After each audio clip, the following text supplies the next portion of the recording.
यही जीतेंगे, बेईमानी से जीतेंगे, जीतेंगे बेईमानी से। जनता वोट नहीं दे रही, लेकिन बेईमानी नहीं करेंगे, यही जीतेंगे। भारतीय किसान यूनियन के राष्ट्रीय प्रवक्ता राकेश टिकैत ने 2024 में बीजेपी की जीत की भविष्यवाणी कर दी। अगर आपको विश्वास नहीं तो आप खुद ही सुन लीजिए।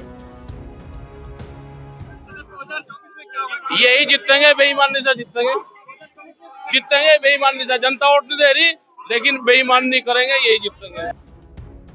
अब आखिर जानिए कि पूरा माजरा क्या है और क्यों राकेश टिकैत ने ये बात कही। दरअसल यूपी की गोला गोकरनाथ सीट पर बीजेपी उम्मीदवार अमन गिरी की जीत के बाद किसान नेता राकेश टिकैत से सवाल किया गया तो इस दौरान उन्होंने बीजेपी पर हमला बोला।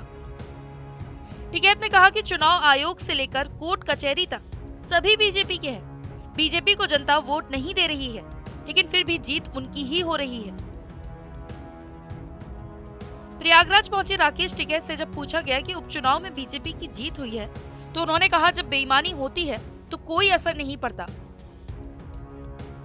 बीजेपी का इलेक्शन कमीशन है, कोर्ट कचहरी और अधिकारी सब इन्हीं के हैं। सब बेईमानी से होगा। पूरी यूपी सरकार बेईमानी से बनी है। देखो, किसानों का अगर आंदोलन होगा तो ये किसान बचेगा।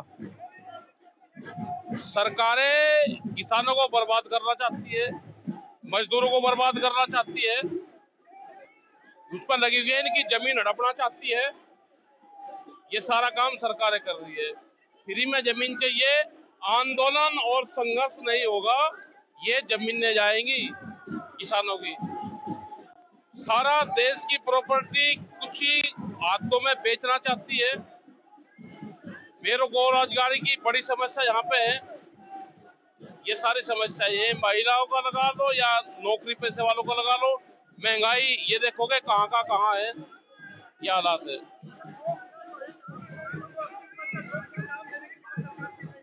झूठ कह रही है सरकार, बोलती है, झूठ बोलती है।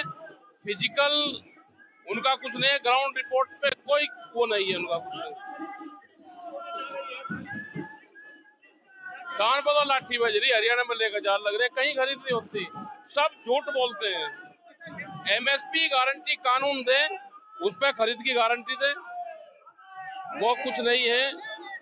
स्वामीनाथन कमेटी की रिपोर्ट नहीं है, ये झूठ बोलते हैं सब।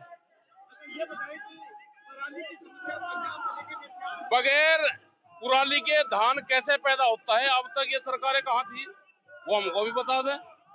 और फिर बैन कर दो ना, अगर धान पे बैन ही करना है बैन कर दो, खाने की व्यवस्था कुछ और कर दो। आप लगाओ ना, अफीम की खेती की तरह है, आप धान पे भी बैन लगाओ, पता तो जब चलेगा जब 1 साल बाहर से खरीदना पड़ेगा। आपको बता दें कि पिछले साल लखीमपुर खीरी में हुए थार कांड के बाद से राकेश टिकैत ने कई बार वहां के दौरे किए थे। इसके अलावा उन्होंने केंद्रीय मंत्री अजय मिश्रा टेनी के इस्तीफे की भी मांग की थी। वहीं लंबे समय तक चले किसान आंदोलन में भी टिकैत ने काफी सुर्खियां बटोरी थी।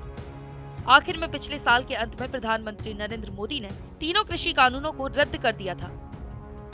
वहीं आपको बता दें कि बीजेपी विधायक अरविंद गिरी के निधन के बाद खाली हुई गोला गोकरनाथ विधानसभा सीट पर भारतीय जनता पार्टी के प्रत्याशी अमन गिरी ने समाजवादी पार्टी को हरा दिया। भाजपा के अमन गिरी ने सपा के विनय तिवारी को 34,298 वोटों से हराया। जीत के बाद भाजपा के खेमे में जश्न का माहौल है। गोला उपचुनाव के लिए 3 नवंबर को मतदान हुए थे, जिस पर सभी की निकाय टिकी हुई थी। इस चुनाव में भारतीय जनता पार्टी और समाजवादी पार्टी का सीधा मुकाबला था। कांग्रेस और बसपा मैदान से बाहर थी। इस वजह से मुकाबला न सिर्फ कड़ा हो चला था, बल्कि इसमें दोनों की प्रतिष्ठा भी दांव पर लगी थी।